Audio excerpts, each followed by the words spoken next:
अमेरिकी बाजारों में कंसोलिडेशन का दौर जारी। डाउ में हल्की गिरावट, एशियाई बाजारों की भी कमजोर शुरुआत और S&P में मामूली कमजोरी। ट्रंप के निशाने पर भारत भी आया। कारोबार में अमेरिका को नुकसान पहुंचाने वाले 15 देशों की लिस्ट तैयार। भारत के इंपोर्ट ड्यूटी को बताया बहुत ज्यादा। बैंकों ने बॉन्ड में नुकसान से बचने के लिए आरबीआई से मांगी मदद। आरबीआई की नीतियों से बॉन्ड की कीमतों में तेज गिरावट। बुखार को अमेरिका में लगा तगड़ा झटका। यूएसएफडीए ने अमेरिकी प्लांट के लिए चेतावनी जारी की। शेयर में दिखेगा दबाव। कनाडा का पेंशन फंड खरीद सकता है कोटक महिंद्रा बैंक में प्रमोटर्स का हिस्सा। 3% हिस्से की डील के लिए चल रही है बातचीत। और आज खुलेगा डीमार्ट का आईपीओ। 295 से 299 रुपए का प्राइस बैंड। एंकर इन्वेस्टर्स से जुटाए 550 करोड़ रुपए। म्यूजिक ब्रॉडकास्ट के आईपीओ का आज अंतिम दिन। और उत्तर प्रदेश और मणिपुर में आखिरी चरण का मतदान आज। कल देर शाम आएंगे एग्जिट पोल और 11 तारीख को आएंगे चुनाव के नतीजे।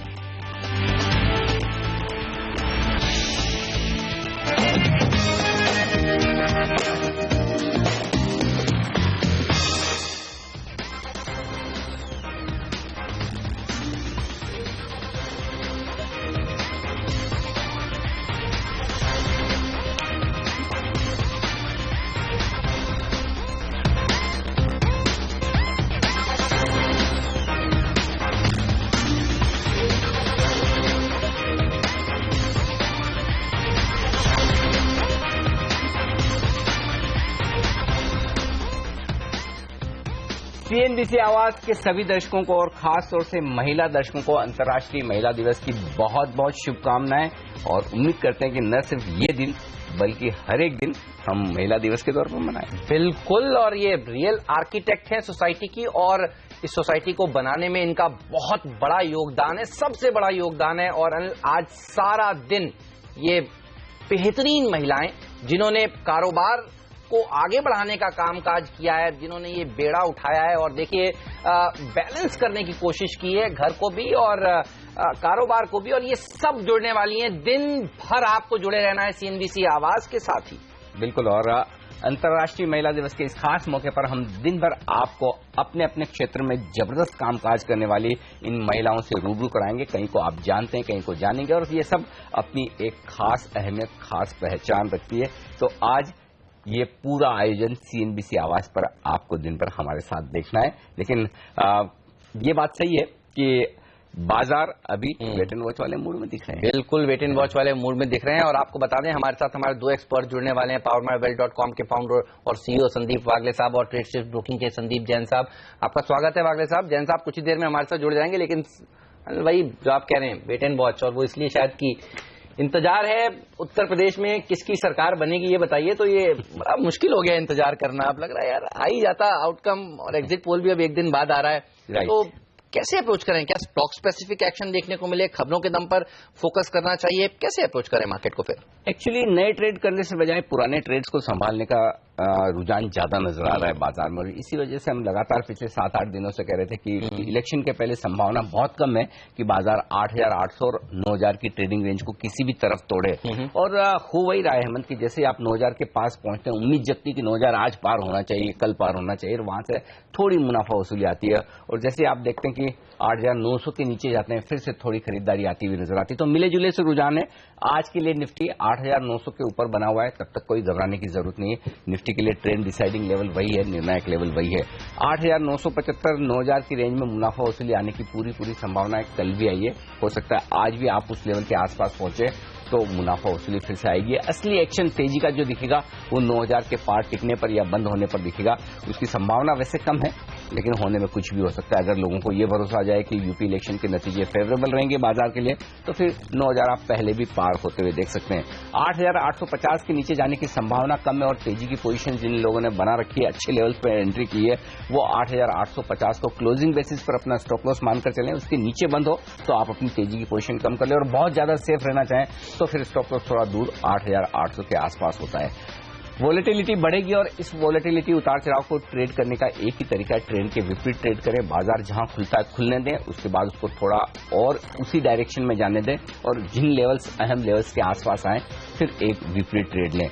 डॉलर इंडेक्स की मजबूती, डोमेस्टिक फंड्स की बिकवाली, एफआईएस की वायदा कारोबार में बिकवाली और 9,000 पर highest open interest call option में, ये 4 कारण ऐसे हैं जो शायद 9,000 को पार करने से बाजार को रोके। तो ऊपरी स्तरों पर थोड़ा सा सावधान रहने में कोई हर्ज नहीं है, ये ध्यान रखें।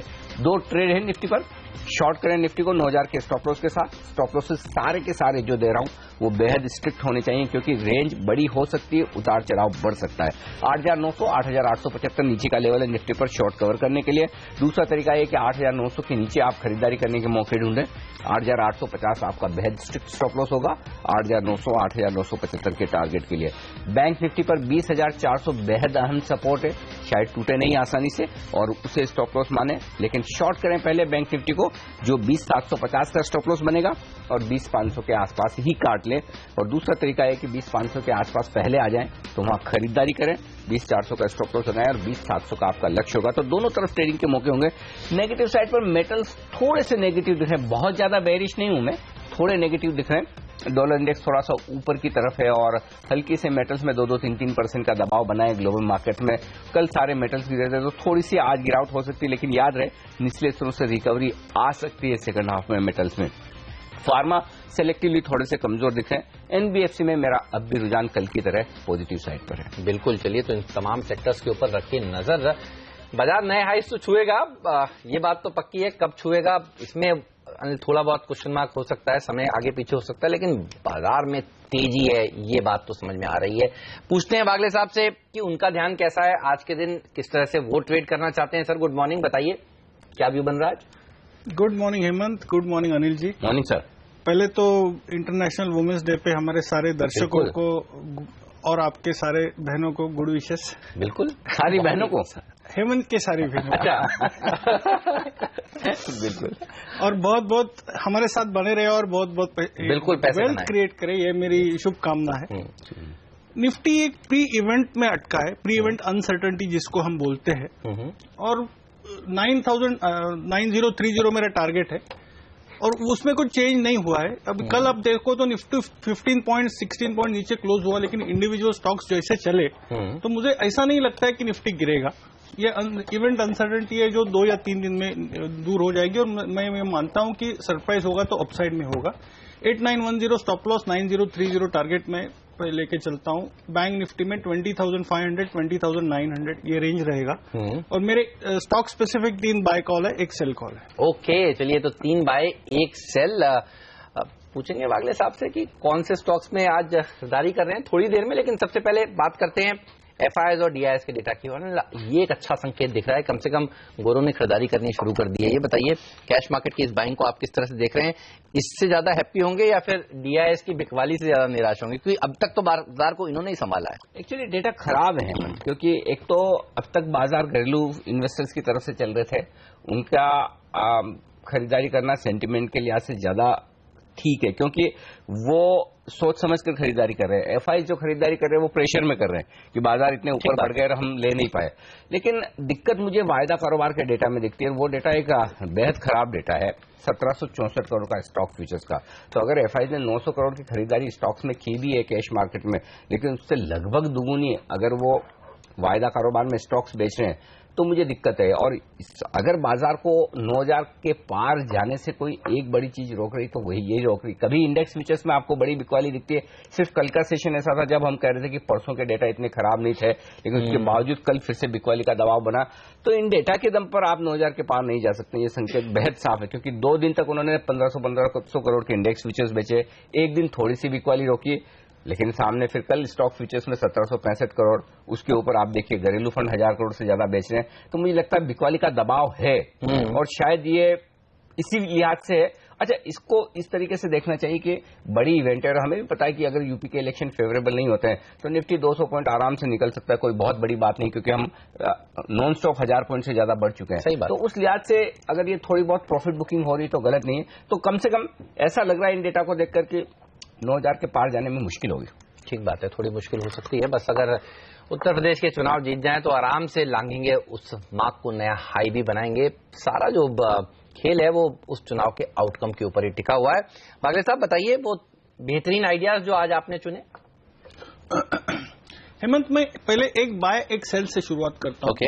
बाय है कावेरी सीड्स, जो हमने कल भी बात की थी, क्लियर ब्रेकआउट है, मुझे लगता है आज मूव कंटिन्यू होगी। 510 के स्टॉप लॉस से बाय करें फॉर 2 से 3 दिन के टारगेट ऑफ 549। क्लियर ब्रेकआउट है मुझे लगता है, और ये लंबा भी चल सकता है। सेल में मैं हिंदुस्तान जिंक के साथ जाना चाहूंगा, 306 के स्टॉप लॉस से बेचे फॉर अ टारगेट ऑफ 285। और अनिल जी जो कह रहे हैं प्रॉफिट बुकिंग ऊपर में हो सकती है, मुझे मेटल सेक्टर थोड़ा सा हल्का सा उसमें प्रॉफिट बुकिंग दिखता है एज अ। और हिंडाल्को सबसे स्ट्रांग था, वो फिलहाल वीक नहीं हुआ है, लेकिन हिंदुस्तान जिंक, वेदांता, टाटा स्टील भी हल्का हल्का ऊपर में सेलिंग आ रही है। तो मैं समझता हूं ये एक सेक्टर वॉच करना पड़ेगा, ऊपर में प्रॉफिट बुकिंग आ सकती है। फिलहाल तो ट्रेडिंग सेल ही है, बहुत बड़े डाउनसाइड की का व्यू नहीं है, बट हिंदुस्तान जिंक सबसे वीक है ये स्पेस में। सही बात है, और मेटल्स ने कल भी देखिए खराब प्रदर्शन दिखाया, सारे मेटल शेयरों में दबाव देखने को मिला, ये प्रेशर आज गहरा सकता है। अच्छा, हिंदुस्तान जिंक कल आप अगर हमारा शो देख रहे थे और देख ही रहे थे मुझे पता है, तो आपको याद होगा कुणाल सरावगी जी ने कहा था खरीदारी करनी चाहिए। क्या जबरदस्त तेजी आप देखिए सेकेंड हाफ में कावेरी सीड में देखने को मिली, वो मोमेंटम कंटिन्यू रह सकता है, वागले साहब का ये मानना है। तो इन दो स्टॉक्स के ऊपर आपकी नजर होनी चाहिए। देखिए सेकंड हाफ में बाजार कमजोर हो रहा था, ये शेयर दिन के उच्चतम स्तर पर जाकर समाप्त हुआ है। चलिए, ये तो बात हुई दो ट्रेडिंग आइडियाज की, अभी दो बाकी हैं, वो भी हम वागले साहब से पूछेंगे। लेकिन एफएनओ से किस तरह के संकेत मिल रहे हैं? संकेत साफ है हेमंत कि नई पोजीशन किसी को बनानी नहीं है, डायरेक्ट एंड वॉच वाला मोड है। हाँ बिल्कुल एकदम। और जो थोड़े बहुत कमजोर ट्रेडर्स हैं, चाहे वो तेजी की तरफ वाले हो या मंदी वाले, वो अपने लेवल से अपनी पोजीशंस कम कर रहे हैं। जिन्हें लगता है कि भाई हमें 200 पॉइंट का ऊपर नीचे नहीं देखना है इलेक्शन के बाद, इलेक्शन के नतीजे के बाद, तो वो अपनी पोजीशन धीमे धीमे रिड्यूस कर रहे हैं। वो एक संकेत साफ दिख रहा है, क्योंकि बैंक निफ्टी में देखिए 52,000 शेयर कम हुए हैं, निफ्टी में महज 2 लाख शेयर कम हुए हैं। प्रीमियम थोड़ी सी बढ़ी है, बैंक निफ्टी में 91 पॉइंट की और निफ्टी में 27 पॉइंट पर बढ़कर आई, तो प्रीमियम में थोड़ी सी बढ़त हुई है। इसका मतलब ये कि हल्की शॉर्ट कवरिंग निचले स्तरों पर होती हुई नजर आई है।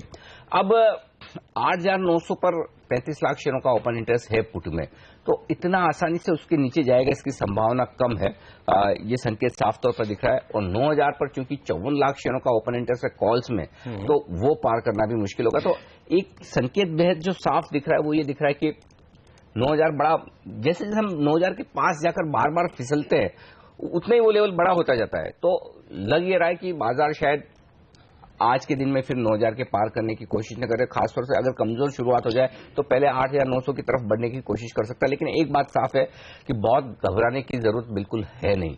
जब तक आप 8,850 के नीचे जाकर बंद नहीं हो रहे हैं तब तक आप 100% तेजी में, इसमें कोई डाउट ही नहीं होना चाहिए। और 8,900 के आसपास या इसके नीचे आते ही वापस से आपको खरीदारी और शॉर्ट कवरिंग आती हुई दिखेगी और वो मौका ढूंढना चाहिए। और सबसे बड़ी बात एक और है कि विक्स लगातार 7 दिनों से 13.5 से 14 की रेंज में बना हुआ है, जो कि बहुत कंफर्टेबल जोन है। जनरली बड़ी इवेंट के पहले आपको वॉलेटिलिटी बढ़ने की जो आशंका रहती है वो विक्स इंडेक्स में नहीं दिख रही है। अब ये इसमें जो बदलाव होगा, जो विक्स बढ़ेगा वो आपको इलेक्शन के रिजल्ट्स के बाद बढ़ता हुआ दिखेगा और वो फिर बाजार का डायरेक्शन तय करेगा। तो ओवरऑल मैं कहूंगा कि वायदा कारोबार के संकेत न्यूट्रल साइड पर है और ऐसे में न्यूट्रल संकेतों को ट्रेड करने का एकमात्र तरीका यही है कि आप लेवल से ट्रेड करें। 8,975, 9,000 अच्छा लेवल है प्रॉफिट बुकिंग करने के लिए। एग्रेसिव ट्रेडर्स हैं तो शॉर्ट करने के लिए 8,900 के नीचे अच्छे लेवल से खरीदारी करने के लिए, और 8,850 को आपको समझना है स्टॉप लॉस। ऑलराइट, चलिए, तो ये तो बात हुई एफएनओ के डेटा की, लेकिन लेंगे इस नोट पर छोटा सा ब्रेक। कहीं मत जाइए, बने रहिए सीएनबीसी आवाज के साथ। अब ब्रेक के बाद हम आपको बताएंगे 5 टेक्निकल एक्सपर्ट्स की निफ्टी पर आज क्या राय निकल कर आ रही है, कौन से वो 5 स्टॉक्स हैं जो खबरों के दम पर एक्शन में रहने वाले हैं। आप बने रहिए, एक ब्रेक लेकर अभी हाजिर होते हैं।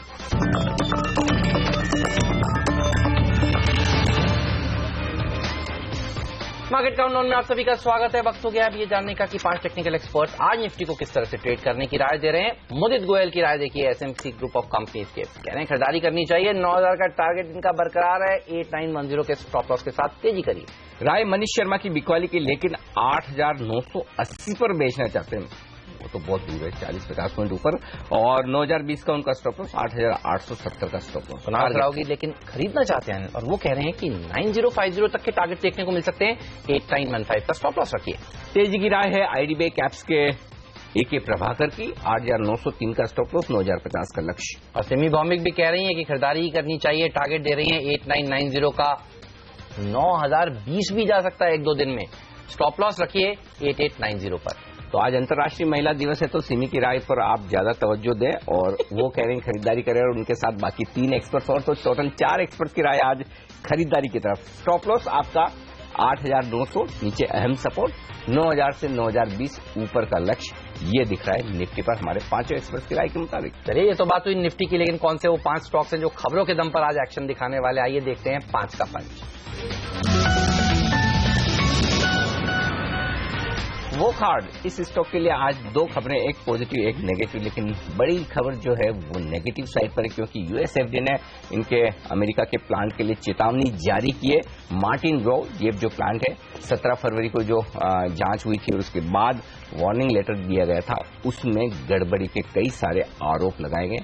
देखना होगा अब मैनेजमेंट इस पर क्या सफाई देता, लेकिन इसके बाद इस स्टॉक में दबाव बन सकता है आज। लेकिन हीरो मोटोकॉर्प पर रखिए नजर, अच्छी तेजी देखने को मिल सकती है। 55 रुपए प्रति शेयर का अंतरिम डिविडेंड इन्होंने डिक्लेयर किया है, और आप देखिए पिछले फाइनेंशियल ईयर से ज्यादा बेटर है। 40 का डिविडेंड पिछले साल दिया था इन्होंने, और इस फाइनेंशियल ईयर में ये डिविडेंड बढ़कर आया है। ये एक अच्छी खबर। रिकॉर्ड डेट भी आ गई है 18 मार्च, तो इस शेयर पर रखिएगा नजर, और इसकी ग्रुप कंपनियों पर भी। कोटक महिंद्रा बैंक, कनाडा का पेंशन फंड, यहाँ पर प्रोमोटर्स से 3% हिस्सेदारी खरीद सकता है। प्रोमोटर्स से लगातार अपनी हिस्सेदारी कम करने के मूड में है। आरबीआई की तरफ से भी उन्हें कहा गया है, और कम करने के 2 ही तरीके, या तो किसी बैंक को मर्ज किया जाए इनके साथ ताकि प्रोमोटर्स की स्टेक कम हो जाए, या फिर वो अपनी हिस्सेदारी बेचे। तो फिलहाल हिस्सेदारी बेचने के लिए बातचीत चलती हुई कनाडा के इस फंड से। और एमटीएनएल पर रखिएगा नजर। देखिए, पहले भी कई बार खबरें आ चुकी हैं कि बीएसएनएल के साथ इसका विलय हो सकता है, और इस बार फिर से डिपार्टमेंट ऑफ टेलीकॉम में एक बैठक हुई जिसमें ये विचार किया गया विलय, और अब देखना है आउटकम क्या निकल कर आता है। लेकिन इस तरह की खबरों पर ये शेयर अच्छा प्रदर्शन दिखा जाता है, तो आज भी इसी तरह का दिन हो सकता है। साथ ही खबरें ये भी कुछ रिपोर्ट्स आई हैं कि बीएसएनएल एमटीएनएल के गुड़गांव, नोएडा, फरीदाबाद के मोबाइल ऑपरेशंस को ले सकता है, तो आज स्टॉक में दिख सकती है तेजी।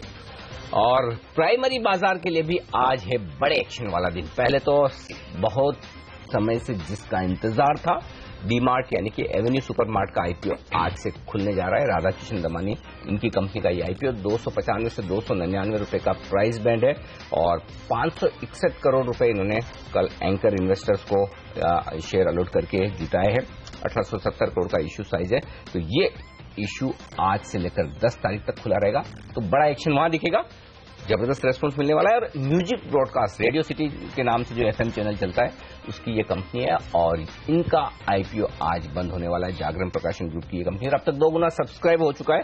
आज आखिरी दिन, ये भी देखना होगा इंटरेस्टिंग कि कितना गुना ये इश्यू भर पाता है। तो दोनों इश्यू में एक अच्छा रुझान है इन्वेस्टर्स की तरफ से।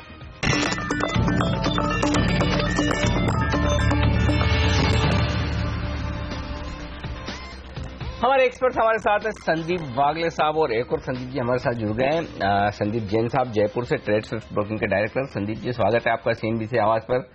सबसे पहले तो आपको अंतर्राष्ट्रीय महिला दिवस की बहुत बहुत शुभकामनाएं। अच्छा सर, एक वैसे स्टॉक और मार्केट में तो आप रोज बताते हैं, आइडिया देते हैं, एक आइडिया ये दीजिए कि विमेंस डे सेलिब्रेट करने का सही तरीका क्या है? किस तरह से आपके आसपास जो भी महिलाएं उन्हें खुश किया जाए आज? सर देखिए, आज एक बहुत बड़ा इत्तेफाक है कि इंडियन स्टॉक मार्केट के हिस्ट्री में भी आज एक बहुत बड़ा दिन है। विमेंस डे तो सर्टेनली है ही है। राजस्थान में तो विमेंस डे के दिन यहाँ की जो विमेन सीएम है वो बजट लाती है, और विमेन एम्पावरमेंट की बातें हो रही है सुबह से जो न्यूज़पेपर्स पढ़ रहे हैं। बट मैं आज जो महिला इन्वेस्टर्स है उनको एक राय दूंगा कि डी-मार्ट का आईपीओ आ रहा है, उसमें बिल्कुल पैसे लगाए और पैसे कमाए। बहुत बड़ा दिन है इंडिया के लिए, फाइनेंशियल इंक्लूजन के लिहाज से भी और विमेंस डे के लिहाज से भी। So this is my investment tip. And कुछ अच्छे स्टॉक्स है जो भी जैसे बायोकॉन है, सिंजिन है, कई स्टॉक्स है जो प्योरली विमेन एंटरप्रेन्योर से प्रमोटेड है, उन टाइप के स्टॉक्स पे भी ध्यान दे, सो दैट आज जिसमें निवेश किया फिर 1 साल बाद देखिए उसमें क्या रिटर्न्स आते हैं। तो एक सिंजिन बोल के स्टॉक है, उस पर ध्यान देना चाहिए। और आज बायोकॉन की और सिंजिन की सीएमडी किरण मजूमदार शो, जो अपने आप में एक बड़ा मुकाम हासिल कर चुकी है कॉर्पोरेट जगत में, वो आज दिन में हमारे साथ होंगी और हम उनसे बातचीत भी करने वाले हैं। बिल्कुल, चलिए तो बातचीत को और आगे बढ़ाएंगे एक छोटे से ब्रेक के बाद। जैन साहब के बाकी के पिक्स लेंगे, वागले साहब के और पिक्स लेंगे और बात करेंगे कुछ ऐसे स्टॉक्स की जो आज के दिन आपके लिए पैसा बनाकर दे सकते हैं। वो खाड़ कितना गिर सकता है, इस पर भी बात होगी। तो ये सब एक्शन रहने वाला है छोटे से ब्रेक के बाद।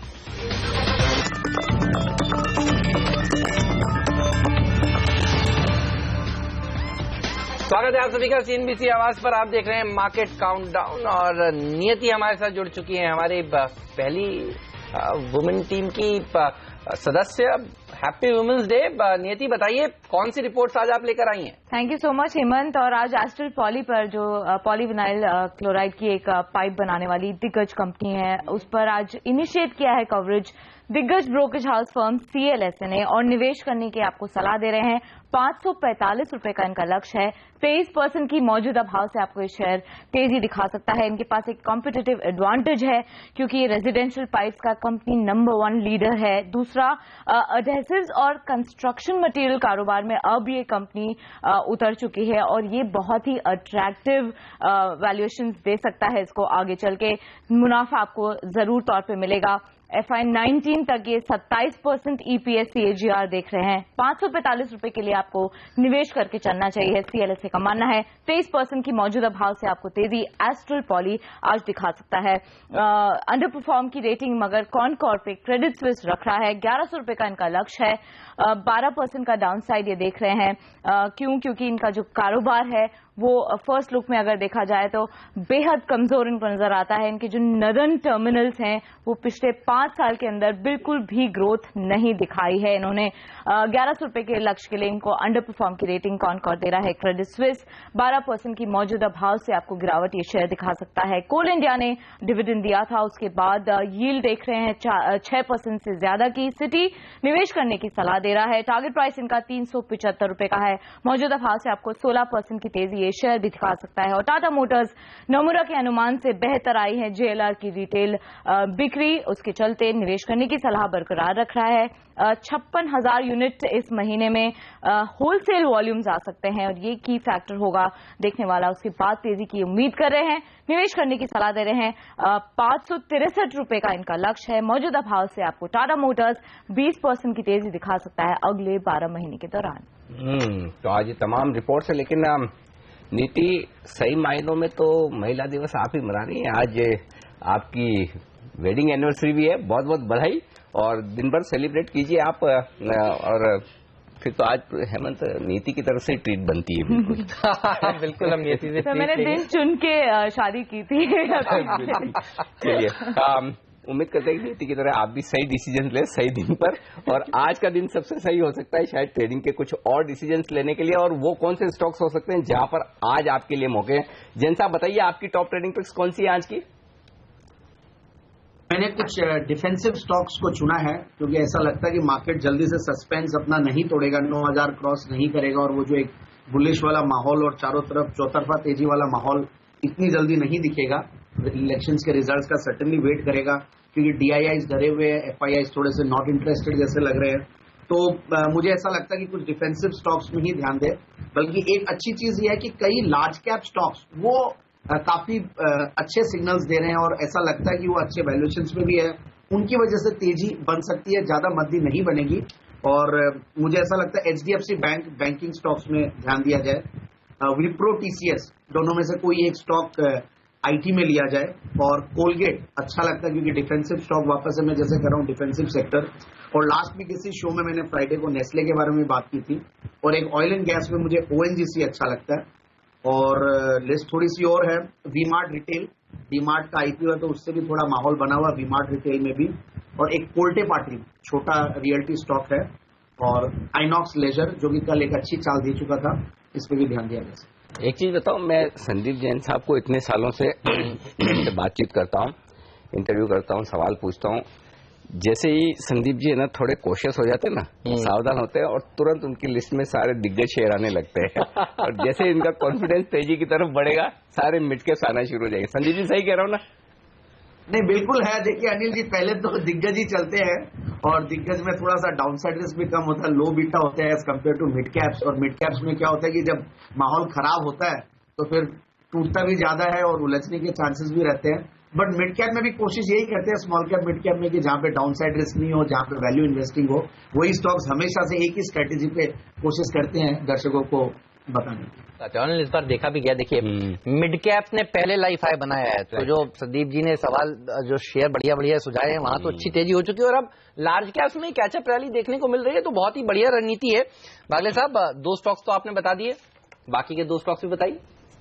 हेमंत, माइंडट्री में एक पैटर्न काफी पॉजिटिव बना है। हालांकि पूरा आईटी स्पेस इतना तेज नहीं है, तेजी नहीं है, लिमिटेड अपसाइड मैं मानता हूं, लेकिन माइंडट्री में मुझे लगता है अच्छी खासी तेजी अगले 1-2-3 दिन में आनी चाहिए। ये 471 के स्टॉप लॉस से बाय करे फॉर अ टारगेट ऑफ 498। और एक स्मॉल कैप या मिड कैप स्टॉक है फ्यूचर कंज्यूमर, जिसमें मुझे पैटर्न बहुत अच्छा दिखाई दे रहा है, प्राइस और वॉल्यूम ब्रेकआउट है। ऑलरेडी एक मूव आ चुकी है, ये दूसरे मूव की शुरुआत है। ये 28 के स्टॉप लॉस से बाय करे for a target of 33। Okay, तो फ्यूचर कंज्यूमर पसंद है। अच्छा, जो डीमार्ट है ना, इसके आईपीओ पर देखिए सबकी नजर है, तो फ्यूचर कंज्यूमर पसंद कर रहे हैं बागले साहब, वी मार्ट पसंद कर रहे हैं जैन साहब। आज खुलते ही बहुत जल्दी भरने वाला है और एक रिकॉर्ड कीर्तिमान स्थापित करने वाला है डी मार्ट का आईपीओ। इस पर भी हम विस्तार से आगे बात करेंगे, लेकिन पहले बात करते हैं हीरो ग्रुप की। ये ग्रुप जाना जाता है बढ़िया डिविडेंड्स देने के लिए और इस साल तो इसने सिक्सर मारा है। अनिल देखिए, 55 रुपए का इंटरिम डिविडेंड कल बाजार बंद होने के बाद इन्होंने ऐलान किया और इस पूरे साल का फाइनेंशियल ईयर का जोड़ लें 87 रुपीज का डिविडेंड हो गया है और पिछले साल दिया था 70 का। डिविडेंड का जो ट्रैक रिकॉर्ड है इनका वो उम्दा रहा है, 2014 में 30 रुपए का, 16 में 40 का, बढ़ता जा रहा है। तो ये वो ग्रुप है जो अच्छे डिविडेंड से ले जाना जाता है और इस बार कमाल किया। निफ्टी की कंपनी अगर 3% के डिविडेंड यील्ड पे मिले और वो भी प्राइवेट सेक्टर कंपनी है, ये सरकारी कंपनी नहीं है, तो ये डिविडेंड यील्ड बहुत ही बेहतरीन कहा जाएगा। इसमें मतलब किसी भी एंगल से, क्योंकि प्राइवेट सेक्टर की कोई कंपनी आपको 3% के डिविडेंड पर तब नहीं मिलेगी जब निफ्टी लाइफ टाइम हाई के आसपास ट्रेड कर रहा हो। यही अगर निफ्टी 6000-7000 की होती है तब अगर 3% यील्ड होती तो समझ में आता है कि हीरो मोटो शायद 2300-2400 पर ट्रेड कर रहा होता। ये 2300-2400 पर आ जाए तो ये डिविडेंड यील्ड 4% के ऊपर की हो जाती है। तो ये डिविडेंड यील्ड वाकई में बहुत बेहतरीन। और इस स्टॉक को अगर आप कहीं कोरिलेट करना चाहें हेमंत, तो वो एक रामदेव अग्रवाल जी आपसे मैं बिल्कुल वही बोलने वाला था। और वो एक चीज पर हमेशा फोकस करते थे और जितनी बार मैंने इंटरव्यू किए हमेशा, चाहे ऑन रिकॉर्ड ऑफ रिकॉर्ड, वो कहते हैं कि शेयर होल्डर को क्या मिलता है, डिविडेंड।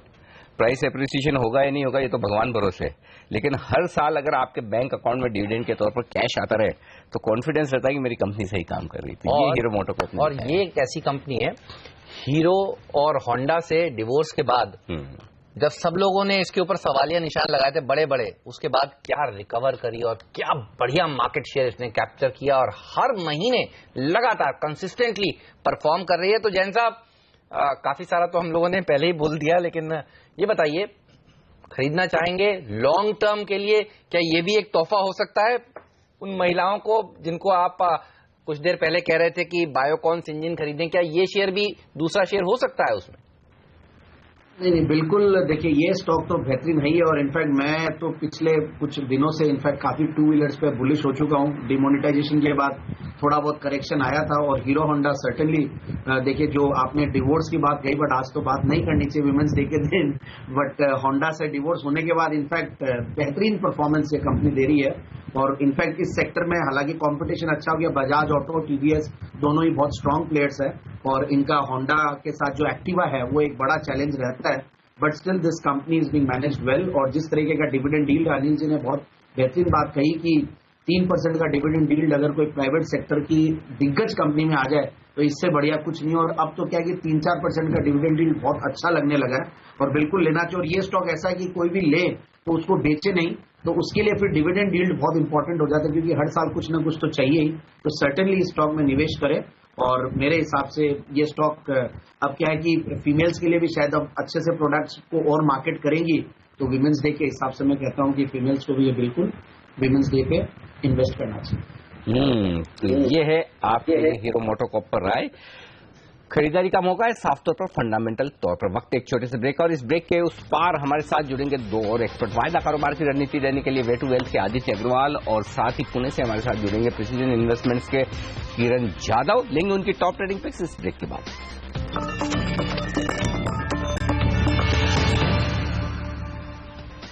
स्वागत है आप सभी का सीएनबीसी आवाज पर। आप देख रहे हैं मार्केट काउंटडाउन। संदीप वागले साहब, संदीप जैन साहब, आदित्य अग्रवाल साहब और किरण जाधव जी भी अब हमारे साथ जुड़ चुके हैं।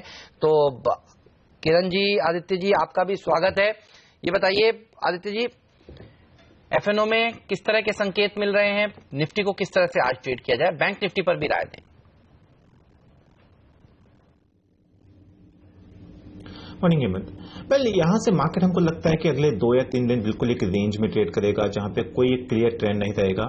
ऊपरी स्तर पे देखें तो 9000 के स्तर पे काफी एग्रेसिव कॉल राइटिंग चल रहा है। लास्ट 2-3 दिन में हमने अच्छा खासा कॉल राइटिंग देखा है, जिसके चलते हमको नहीं लगता कि निफ्टी 9000 के लेवल को बहुत जल्दी ब्रीच करेगा। तो वहां से हमको लगता है प्रॉफिट बुकिंग देखने को मिल सकता है।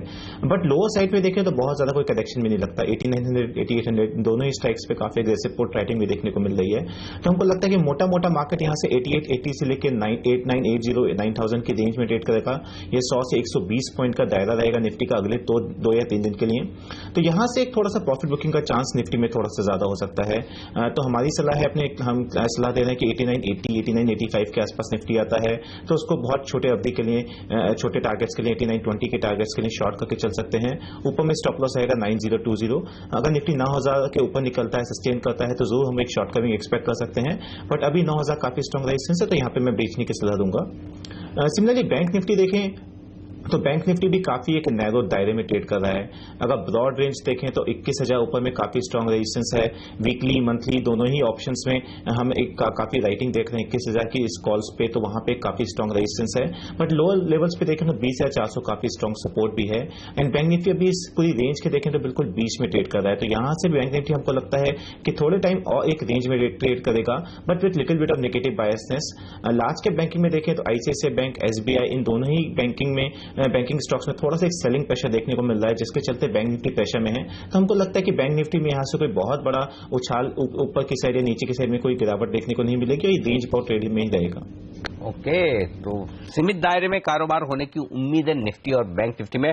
दिशा की तलाश देखते हैं आज मिलती है चुनाव के नतीजों के बाद, लेकिन स्टॉक्स में दिशा साफ है, चाहे वो तेजी की तरफ हो या फिर मंदी की तरफ। और किरण के पास है ऐसी कुछ बेहतरीन पिक्स बताएं। किरण, लॉन्ग या शॉर्ट कौन से स्टॉक्स चुने आज आपने? 2 स्टॉक्स है एफएनओ के दायरे में और एक है कैश मार्केट में। मेरा पहला स्टॉक होगा गेल, जहां पे मैं लॉन्ग करने की सलाह दूंगा। ये मैंने आपके चैनल पे सोमवार को भी दिया था। मुझे लगता है कि इधर मोमेंटम बहुत अच्छा है, ऑप्शन चेन डेटा भी बहुत स्ट्रांग दिखाई दे रहा है। कल ओपन इंटरेस्ट एडिशंस भी करीबन 32% देखने को मिले थे, जहां पे थोड़ा सा साइडवेज टू पॉजिटिव मोमेंटम इस स्टॉक में था। वॉल्यूम्स की ओर देखे तो all time high volumes clock किया है। तो मुझे लगता है कि ऑल टाइम हाई लेवल्स 530 है, उसके ऊपर चलता है तो एक एग्रेसिव बाय करने की सलाह होगी, पर अभी भी बाय किया जा सकता है। अभी के लिए स्टॉप लॉस होगा 516 और टारगेट तकरीबन 545 के रख सकते हैं। दूसरा होगा एल&टी फाइनेंस। मुझे लगता है कि इधर भी एक बहुत अच्छा रुझान देखने को मिलेगा। ये भी एक ओपन ब्लू स्काई के टेरिटरी में ट्रेड करना चालू कर दिया है कल से। कल के लास्ट 2 घंटे में हमने देखा बहुत अच्छे वॉल्यूम के साथ इस स्टॉक ने एक अच्छी छलांग लगाई। डिलीवरी मार्किंग भी काफी अच्छी तरह हो चुकी है। ओपन इंटरेस्ट एडिशन भी करीबन 14% बढ़ते नजर आ रहे हैं। तो ये सब मिला के ये भी एक स्ट्रांग बाय होता है।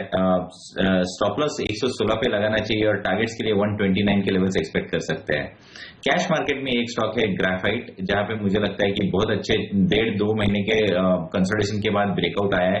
अच्छी डिलीवरी मार्किंग हो चुकी है स्टॉक में, तो इधर एक स्टॉप लॉस 106 का लगाना चाहिए, लॉन्ग पोजीशंस करनी चाहिए और 120-125 के पहले टारगेट्स होंगे जो कि अगले 1-2 ट्रेडिंग सेशन में आ जाएंगे। पर इधर बेचने की सलाह नहीं होगी क्योंकि डिलीवरी बेस्ड टारगेट यानी 2 महीने का टारगेट बहुत बड़ा दिखाई दे रहा है। और वो क्या है किरण जी, 2 महीने वाला टारगेट भी बताइए।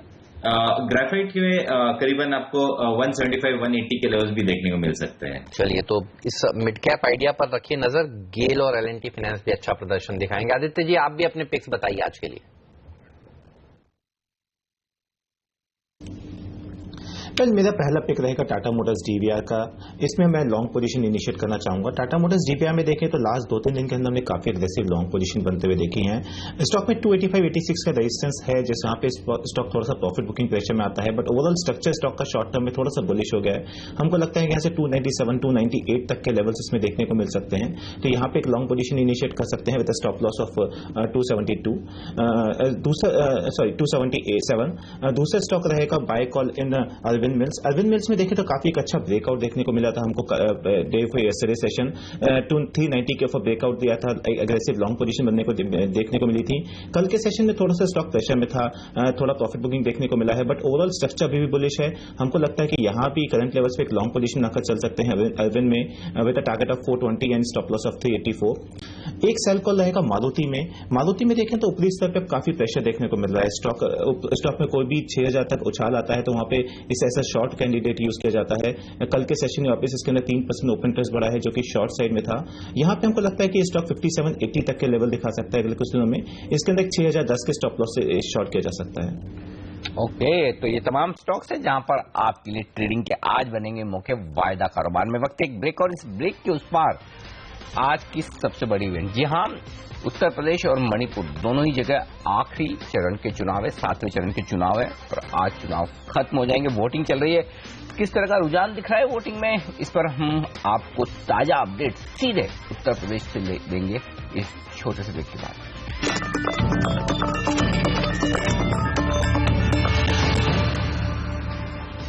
और अब उस इवेंट की बात करते हैं जिस पर बाजार की नजरें बहुत ही पैनी टिकी हुई हैं। यहाँ देश भर की नजरें इस समय यूपी और मणिपुर में टिकी हुई हैं। आखिरी चरण में मतदान चल रहा है। यूपी में 7 जिलों की 40 सीटों पर वोटिंग आज चल रही है। इस पर ताजा अपडेट क्या है, सीधे जानते हैं हमारे संवाददाता प्रभाकर कुमार जी से, जो हमारे साथ इस वक्त जुड़ चुके हैं। प्रभाकर जी, आप जुड़े हैं हमारे साथ बनारस के पास चंदौली से। बताइए किस तरह का रुझान दिख रहा है वहां पर? जी, उत्तर प्रदेश चुनाव के 7वें और अंतिम चरण का मतदान जारी है। मेरे पीछे मैं मौजूद हूं चंदौली में, और ये जो पूरा जो चरण है इसमें 40 विधानसभा क्षेत्र हैं, और इसमें से स्टेक्स अगर बोलिएगा तो स्टेक्स बहुत हाई है समाजवादी पार्टी के लिए, क्योंकि इन 40 सीटें जो हैं उनमें से 23 सीटों पे समाजवादी पार्टी का कब्जा था पिछले चुनाव में। तो समाजवादी पार्टी को अगर उस मैजिक फिगर पे पहुंचना है तो उन्हें उस नंबर्स को मेंटेन करना होगा या उससे ऊपर जाना होगा।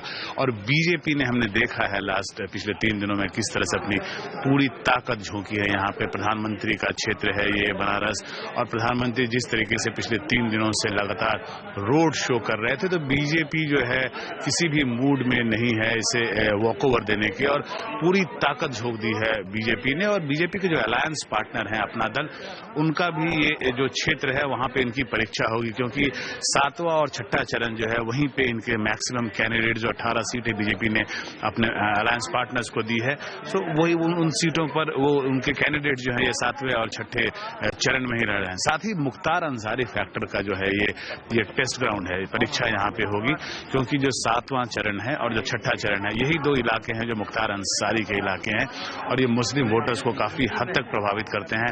हमने देखा है किस तरह से बहुजन समाज पार्टी के साथ उन्होंने हाथ मिलाया, और उनको लेकर काफी जद्दोजहद रही उत्तर प्रदेश के राजनीति में। और उसके बाद बहुत इंटरेस्टिंग होगा ये देखना कि क्या मुख्तार अंसारी के जाने से मुस्लिम वोटर्स किस तरह प्रभावित होते हैं। ये जो आज जो फेज में जो पोलिंग हो रही है, जो इलेक्शन हो रहा है, उसमें जो 3 जिले हैं वो भी नक्सल प्रभावित जिले हैं।